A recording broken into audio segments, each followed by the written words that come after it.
My name's Ed Piskor. I'm Jim Rugg. And I'm Tom Scholey. Daredevil 181, one of the most epic battles in Marvel Comics history, one of the greatest fight sequences, several fight sequences. We'll get into them, but first, Jimmy, what do you have? Patreon.com/Jim Rugg. You can download my out-of-print zines and mini-comics like this collection of my ballpoint pen drawings. There's probably 10 or 12 of these things all together that you can download. You can also see my original art, how I make comics like Street Angel, and lately I've been posting all of the original art sketches and process behind my Red Room cover variants. So I just posted issue number 3, Teenage Mutant Ninja Turtle comics. You can get all of that and much more at patreon.com/Jim Rugg. Tom, what do you have? It's Jack Kirby, The Epic Life of the King of Comics. And just like the title says, it's the life story of Jack Kirby told in comic book form. You get to see his childhood, the gang fights he got into. You get to see his World War II experience and his various experiences in the comic book industry. You can also check out Fantastic Four Grand Design, kind of a companion piece to this work where I'm working on, Jack Kirby's, one of his most famous creations or co-creations, the Fantastic Four. You can follow me on Twitter at Tom Scholey. You can check out my Patreon. Go to patreon.com, search Tom Scholey, and you can watch me on YouTube on the Total Recall show. Red Room comics are out in the wild as we speak. As of June 30th, 2 issues have hit the stands, and new comics come out every 4 weeks or so. Murder on the Dark Web for Fun and Profit is the name of the game in the Red Room universe. You can order and pre-order these comics through the Fantagraphics website, and you could get there by way of my link tree in the description below this video. If you want to read the comics ahead of time before they hit print, go to my Patreon, patreon.com/Ed Piskor. Well over 100 pages are live as we speak. $3 gets you the archive there. That comprises over 5 issues worth of comics, and I put new strips up every Tuesday. Don't let me leave you without seeing these baloney nipples on this guy right here. Guys, Daredevil 181. The most repulsive part of Red Wing. Daredevil 181, classic, man. I think I first saw it in Wizard Magazine and heard tell of the epic battle. No, you know where I first heard it, man? Marvel Universe Series 2 cards. There were 2 pieces, man. Daredevil versus Bullseye, Elektra versus Bullseye, and when you read the little synopsis on the back, sounded epic, man. Rereading this week, this is one of the first cartoonists that I really chased down. McFarlane. I got lucky and got hold of a bunch of these Daredevils, including this issue at a young age. Rereading it, impressed by the epic scale. Often these things are disappointing. They're letdowns. They're sort of important moments, but not necessarily the great comics. This is a big time comic. There's it's such a we can simplify the story in a very, very easy way. Bullseye is nuts. He's in jail. And he's, for whatever reason, they're letting this crazy psychopath exercise very hard every day. Yeah, it's part of his therapy. It's going to calm him down, is what it says. When he hears word that Kingpin has a bigger, better assassin, that sets him off the rails, man. Not only does he have to get the fuck out of there, but he's got to take care of business and get that assassin the hell out of the game. And along the way, his psycho ass is hypothesizing that maybe Daredevil is Matt Murdock, and he has to test that theory. Yeah, and blames Murdock for a lot of his problems, or blames Daredevil for a lot of his problems. You see the flashbacks of first he defeats Bullseye, then he saves Bullseye's life, so now he lives in shame. He's replaced with another assassin.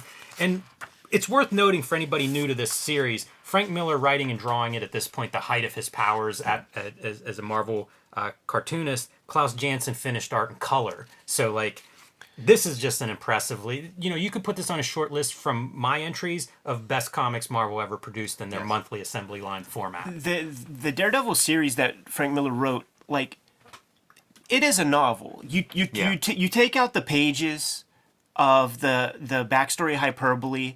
Now, I'm not saying that this is Gravity's Rainbow, but it could stand up against any Remo Williams. It's a pot boiler. What the fuck? Why not? Why's everything got to with be you. epic? I can't argue with that. And you know that recap stuff, it's like part of the Marvel formula at this time. Like Yeah. you have to put that in there. But Jim Shooter mandate. Jim Shooter, yeah, but he does it in a way that feels organic to the whole. It's exciting to look at. He's like doing all kinds of cool. It's not just perfunctory. Where it comes up though is when you read the run, when you have them all and Yeah. you're sitting down and reading it. It's like, okay, here's that page. Like, just I'll skip that right now. A lot of method and materials being applied in this comic. On this cover right here, you see the duotone application with that kind of montage piece. Daredevil cover. in the background, iconic. It's so simple too. It's just those three figures, no extraneous background details, but fantastic. Like great magazine covers. Like who got it in their head that putting 1,000 things happening on the cover with 14 different typefaces is the way comic covers should be? Like, what in the history of graphic design has ever made that the way to go? I've always wondered. And just a great opening page too. Yes. Absolutely, man. Shit, if that front cover doesn't get you, this one will stop you in your tracks. And you see spatter. You never see that in many comics at this time. And it's Especially one of those, as a color hold. like a surprint magenta plate spatter effect. Yeah, really strong stuff. Layouts throughout this issue are amazing. Yeah. Absolutely. And Miller, I think, was doing them on like just typing paper, like photocopy size paper. Love to see a reprint of those, Scott Dumbier. What about this bullseye face, man? It's like ink wash or something. Yeah. Duo shade? Maybe. I'm not really seeing. Well, I guess I am seeing the lines. I guess.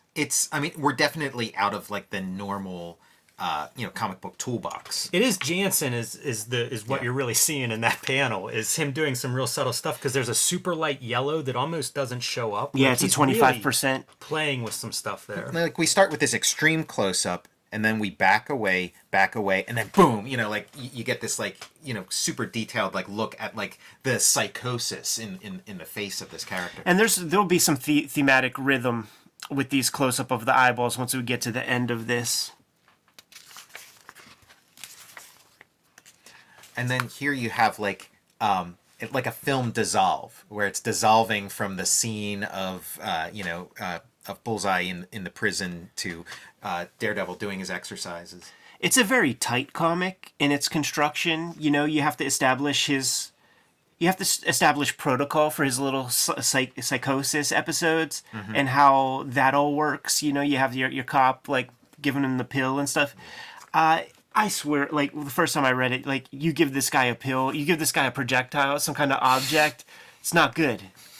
I always think of the Elektra Lives Again, where he's sucking the orange juice through Yeah. the straw, trying to get a seed. Well, yeah, because it's a motif that like Miller uses again and again, and then maybe when you were reading this, you were even familiar with like characters like Longshot and stuff, who do similar gimmicks. Shouts to DeLuca, huh, Jimmy? Oh man, that's all I was thinking, Ed. It's so good, this DeLuca effect, and you see like where his head just fades into barely any marks, and it's that whole page. Just loved it. Loved that shit when I was a kid. Love it now. Yeah, and I mean, like, I think of, like, early in Spider-Man, there's, like, Ditko has this, like, Spider-Man pinup where it's, like, all these multiple images of Spider-Man, and it just kind of, like, set the standard for this.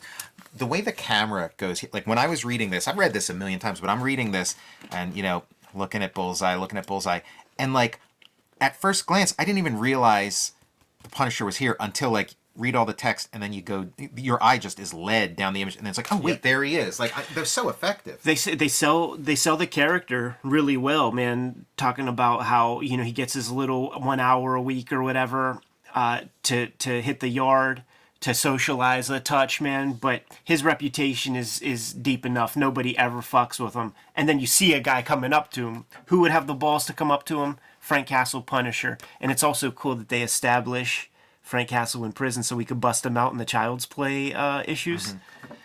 Because this is a monthly comic, man. After they do 181, 182 comes the next month, man. You still got work to do, I never even think of it that way because I read it out of order and stuff, and you realize like how close together those stories are is amazing.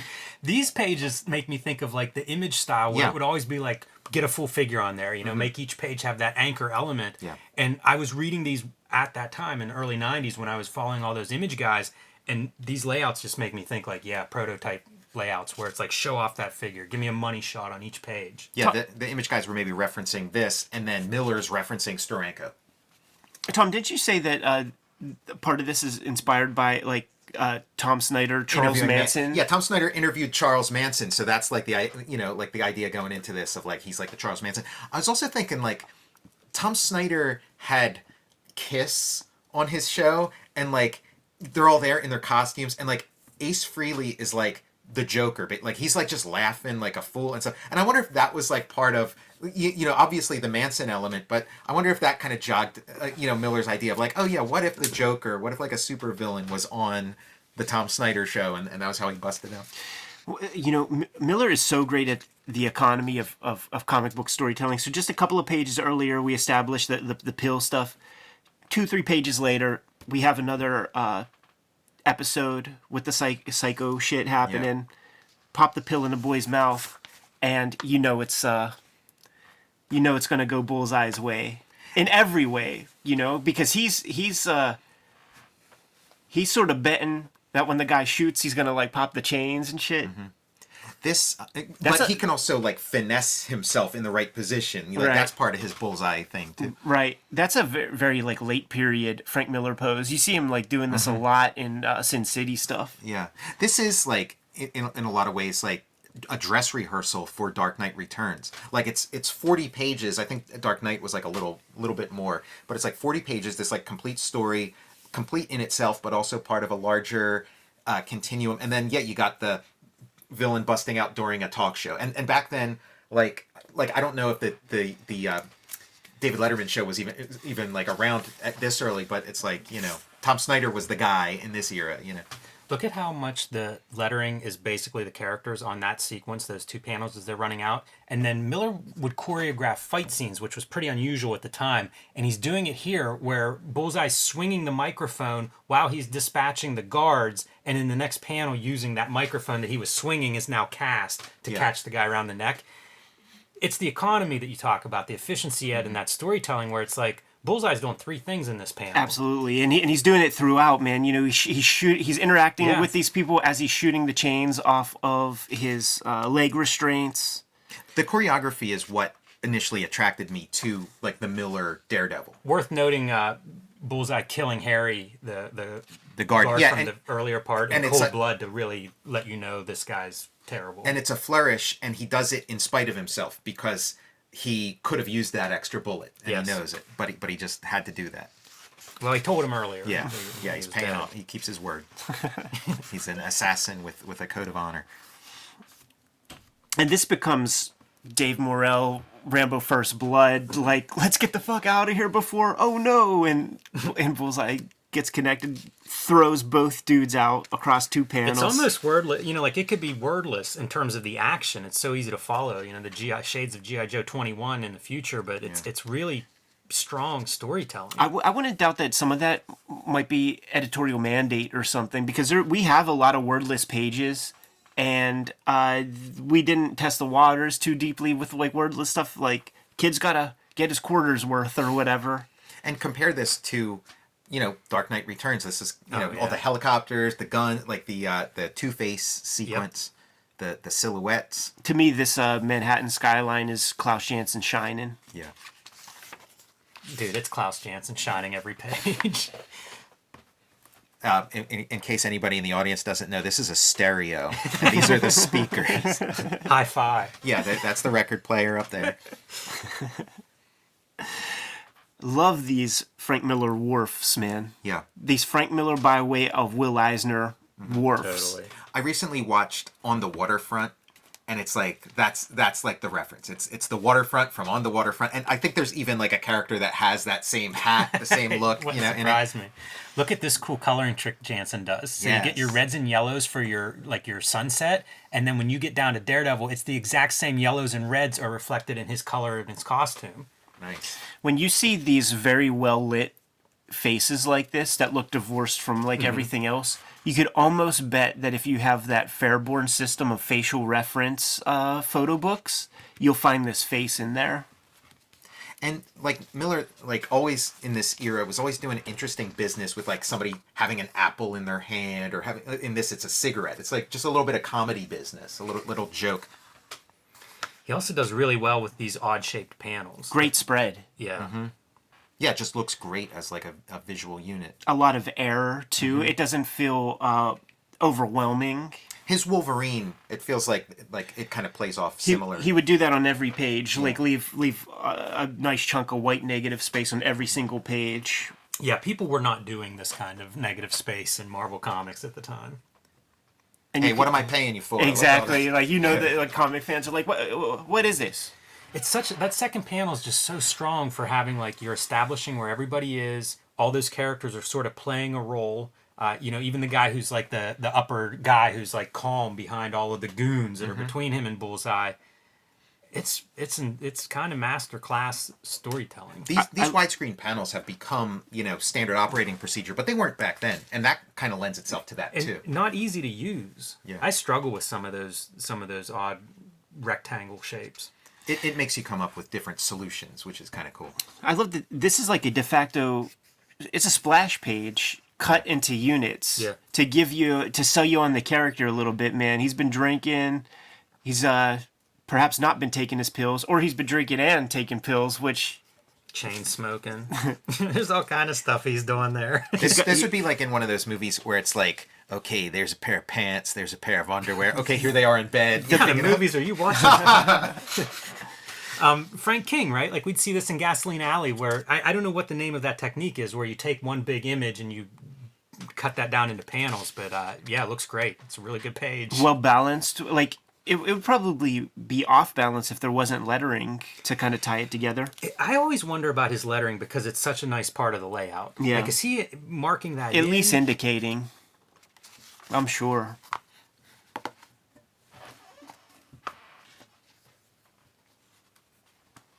That panel of buildings on the left is kind of nondescript. Yeah, it's awkward. Yeah. That's the that's the Todd McFarlane, Rob Liefeld establishing shot. It is. Yeah, that's as far as they got. The thick brush that Jansen will lay down is courageous to me, because this is drawn on 11 by 17 paper. So that bold line is even bolder. Here, dude, speaking to your Dark Knight stuff right here. Yeah, the cab driver. No, it feels like so, like we're just about there. Yeah, the other thing you see is that cinematic influence that Miller wears on his sleeve is just, this might be the peak of it on Daredevil. Cross-cutting with following the cabs. And this is paying off on like a story that's been building for basically his entire run up to this point. Yeah, I think his first scripted issue he introduces Elektra, so it's like 168. 2 years.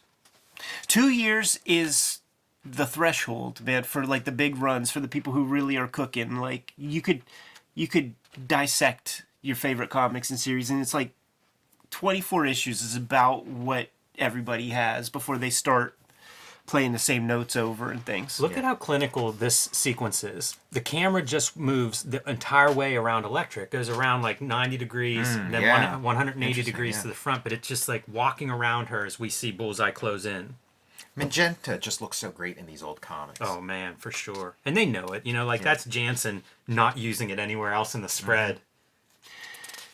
Parts of this too really make me think about Goseki Kojima and the sort of nonverbal storytelling that's employed in Lone Wolf and Cub.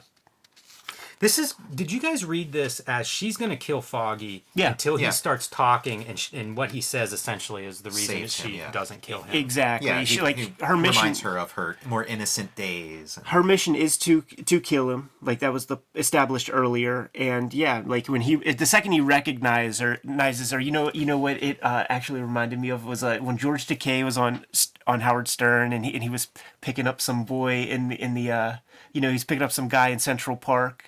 And they were attracted to one another, and they were about to have relations. And the guy called him Sulu, and he couldn't perform the action, man. It was over. It was killed.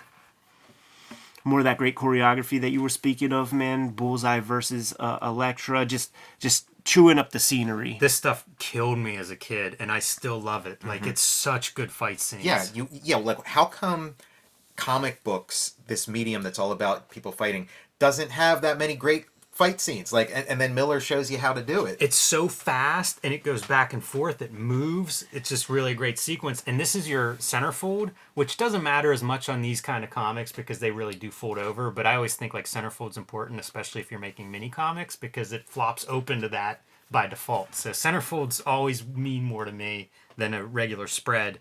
And that's a great centerfold. Love the black on black with the shadow and Bullseye's costume, and then just like that little glimmer from the sigh. That's Lone Wolf and Cub. Yeah. And then going back to those like wide angle panels to like resume the fight. So it's like you have fight, powder out, you know, like slide under the ropes, take your breather, and then back to the action. And it's pretty savage. Like, it looks like they're going after each other. Another, difference between, say, a typical Marvel Comics fight scene where guys are just throwing haymakers and it looks fun. This feels like they're really hurting each other. Well, you know, all these, like, Daredevil comics, anytime Daredevil fights Bullseye, it always feels like it's their last battle, like all through this run, you know? We established the card trick with that cab driving hack earlier. Speaking once again to the kind of tightness and the rhythm of Frank Miller's writing in this piece. So we've seen that card before. Seems to always have the ace of spade. Slits her poor throat. You never often seen blood in mainstream comics, man. But yeah, it was a way to kind of they gave you a little bit up the stakes. Like this could have been like a really great, just standard issue. Like if it didn't, become like the death of Elektra. He'd be highly criticized for the violence of the comics, man. And, like one of the pieces that they point to, it's the little clothing tent right there, man. Love that convention. I've used that convention a lot of times, man. Yeah, because like another thing is like Psy aren't pointy; they're bludgeons. Yeah. So like the whole enterprise is dubious, but we love comics. And this is kind of a cool post part 2 of Bullseye like costumes up now, and he's gonna follow her. Mm-hmm. Yeah. Let's see if Matt Murdock and Daredevil, if my theory is correct. And like that, lighting the light, and he's golden and orange against all this like blue and purple. That's like the light bulb going on. It's like bingo, gotcha. Yes, exactly. And the fact that he is able to walk around wearing this like black mask, and all he has to do is put on a little derby. Yeah. That's Ninja Turtles. Yeah. Right. Yeah. Like that's Donatello trying to go get a pizza at local Domino's. He's wearing like disco gear. Like I guess this is early enough in the 80s that like disco still kind of like got some residual. His boots are a little leg warmer like. You get away with that maybe. Then we start off Elektra Lives Again with that anemic, washed out corpse. Like she just all life drained out of her very quickly. Yeah, it would be like in comic books, it would be like vampire colors. Yeah, for sure, man. And Bullseye does show up, is making note that Matt Murdock's no-selling it, and he just has to test him. Throws that little scalpel or whatever. And this image of Bullseye running has Marv in it. Yeah. It has Sin City element. You've seen Marv like en route to like smashing into the that locked door in this exact position.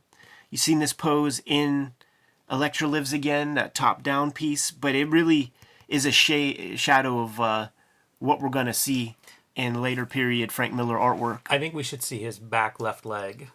Even if it's just sort of like the heel part of his foot, it feels like that should be visible. Like this is like, like Sin City is kind of like what happens when you take all of the stuff that isn't Frank Miller out of a Frank Miller comic. And that like a lot of stuff in this comic is like Marvel conventions, things about the character, so you got a little bit of that, but this, we're seeing a glimpse of like essential Miller.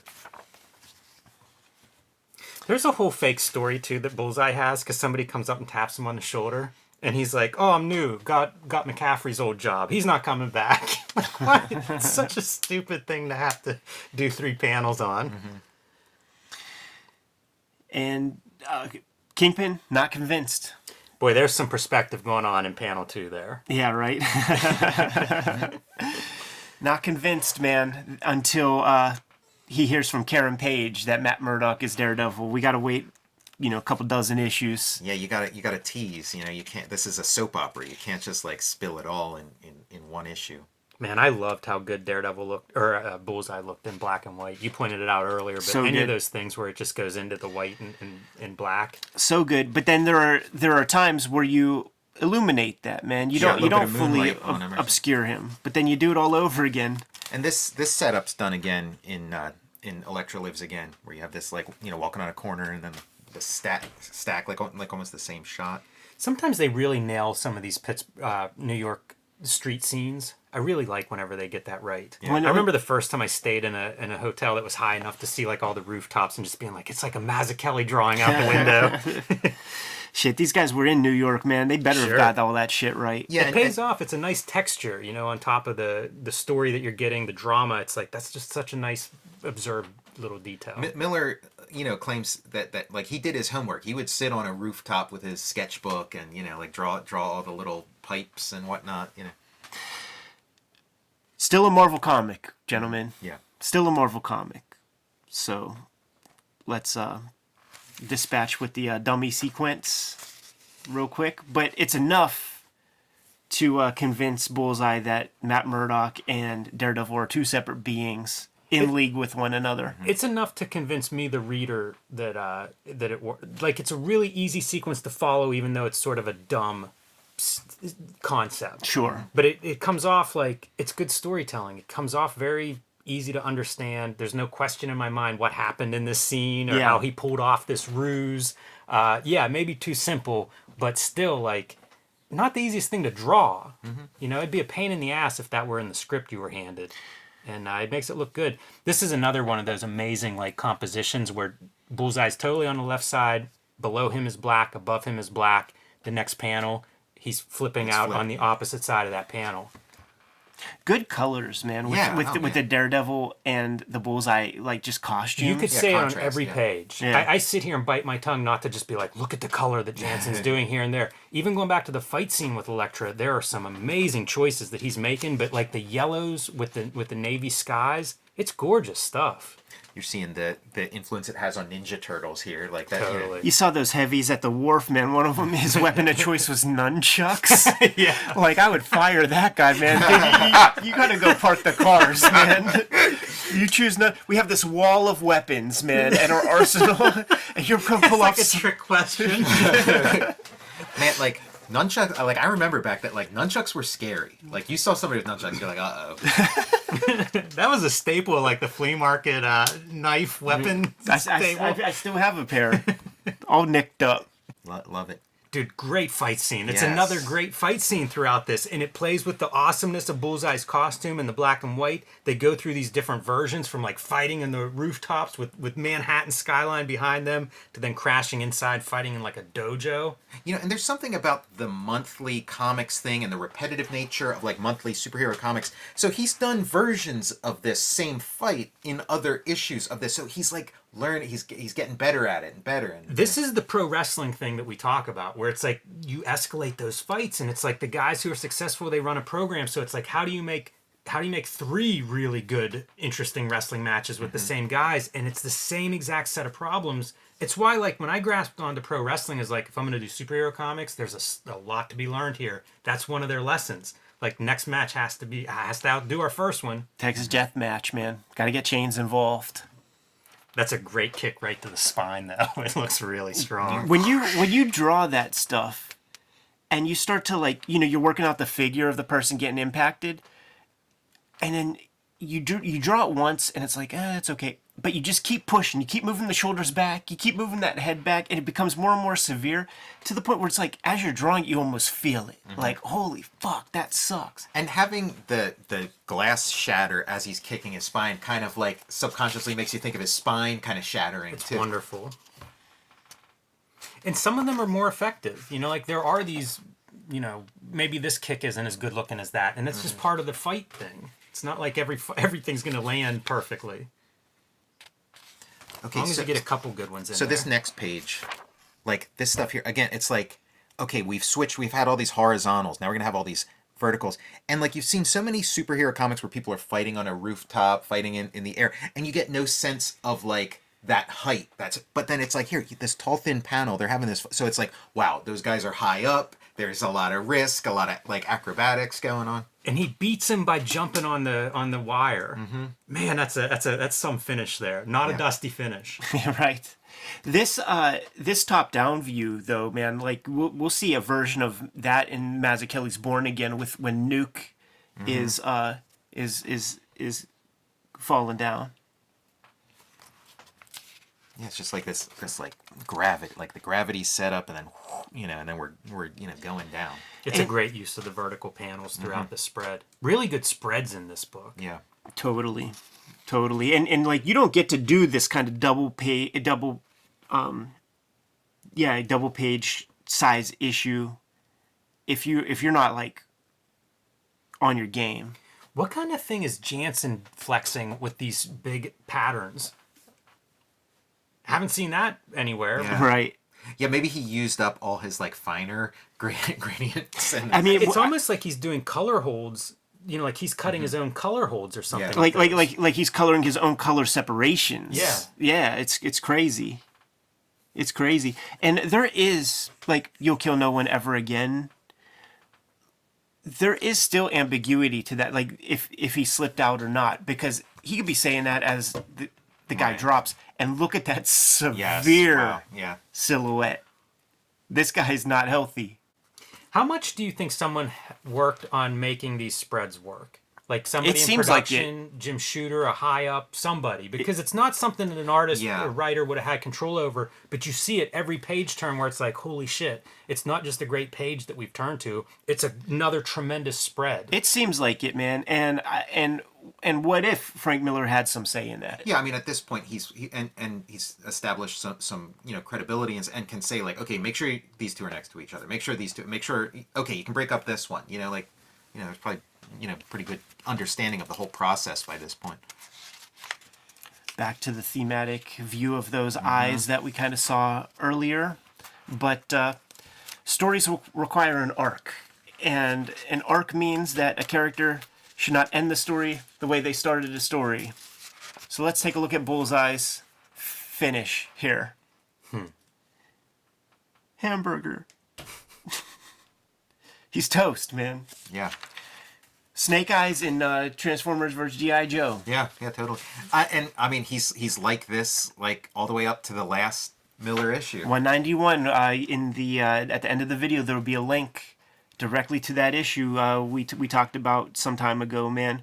But I feel like it was a long time coming to checking out this issue, Jimmy. Dedicated to Wally Wood. Yeah, it's worth pulling that out. Wood didn't do a ton of Marvel stuff, but did design the red costume at Marvel. So yeah. And acknowledging his passing is all, I always appreciate that. Inked the cover that Miller drew that was still a Roger McKenzie where it's like battling Jack Murdock like holding Daredevil, or like vice versa, in the ring. Wally Wood inked Frank Miller there. It's an impressive comic, and bold choices by Miller from beginning to end. Like, killing off Elektra, his Marvel character that was so popular, and it's like, well, that's the purpose. That's the arc, as you say. It's the rare thing where it's not just Bullseye that changes. Like I always say, that's why these superhero characters are supporting characters, because they don't get to change. Daredevil starts this with Elektra, love of his life, part of his life, and ends it without her. So he goes through it too. Yeah, he does. Like Miller brings back Elektra like a couple times like after this, and I do wonder if it's like with Jean Grey, if it's kind of like a Shooter mandate also of like, well, Jean Grey committed these horrible crimes, so her character has to die now. And I wonder if it was a Shooter mandate too, like, okay, Elektra's gonna have to die at some point because she's an assassin, she's a bad guy. Frank Miller tells the story, and he said that as he was like winding this down and talking about the operatic romance of superheroes and all this, that he went to Jim Shooter and said, I think I'm gonna have to kill Elektra. And Jim Shooter like sighs and is like, tell me a story, Frank. And epic story that required twice the page count, man, twice the pay. To tell this thing, man, and the fact that there was a comic that came out in March and a comic that comes out in May speaks to the production abilities of these guys. There's a video with Frank Miller and Klaus Janson at the School of Visual Arts, and they are talking about they turned an issue of I think it's one of the subsequent ones after this. They turned an issue, got disapproved by the Comics Code, and I think in like 3 weeks' time, they completely wrote a new comic and flipped it in 20 days or something like that. That's interesting. I wonder if Marvel's sitting on that issue and it's just never seen print, or if it was like a couple of pages that had to be changed, right, or something. Yeah, and I imagine that this one sort of starts to fuck up your rhythm with your future monthly schedules. Like there's a lot of pencil mileage on this sucker, man, but well worth it. Like you said, one of the best comics to come out of that jobber system for sure, man. There aren't too many examples like this, and even today of like just like a comic book. Like this is a comic book. It's double length, but like that is belongs on a bookshelf. The thing that Miller did, and part of it is this comic would look like it's ahead of its time. But the flip side of that is Miller becomes so influential that then everything he's done makes more sense in where comics go. Yeah. So like post Dark Knight, everything is a Miller ripoff to some extent. Mm-hmm. And so you look at this and be like, oh yeah, this makes so much sense, because it didn't have the influence yet. Yeah. But that it would come to have. Like you look at this comic, and like part of the reason it stands out to me is there aren't other comics like this one. The visuals feel a decade ahead of whatever else Marvel and DC were doing. But the truth is, that's just Miller. And once he becomes ubiquitous in Dark Knight, then everybody's just dissecting what he does and applying this kind of storytelling. And it becomes like, this is the model for Marvel DC storytelling. He just happens, it hasn't become popular yet. Well said, man. Can't say it better. Kayfabers, like, follow, subscribe to the YouTube channel, hit the bell, we'll notify you when new vids are available. Jimmy, what's out there? Patreon.com/JimRugg is where you can join me. You can download my out-of-print, hard-to-find zines and minis. You can see a lot of my original art, how I make comics like Street Angel. And right now you can see all of my process for making the Red Room variants, the 8-Ball, Love and Rockets, and Teenage Mutant Ninja Turtle variants so far, and one more to come soon. I have 2 books I'd like you to check out: Jack Kirby, The Epic Life of the King of Comics, and Fantastic Four, Grand Design. Red Room Comics out in the wild. Get them while they're hot. Murder on the Dark Web for Fun and Profit. As of June 30th, 2 issues have hit paper. New issues come out about every 4 weeks. You can order or pre-order these comics at the Fantagraphics website. You could read the comics ahead of time at my Patreon, patreon.com/edpiscor. $3 for the archive there. And there's well over 100 pages worth of comics up there. Subscribe to the Cartoonist Kayfabe e-newsletter at the links below this video. You can find Cartoonist Kayfabe t-shirts and merchandise at the links below this video. Jimmy, give them one less set of marching orders, man. We're going to be on our way. Read more comics.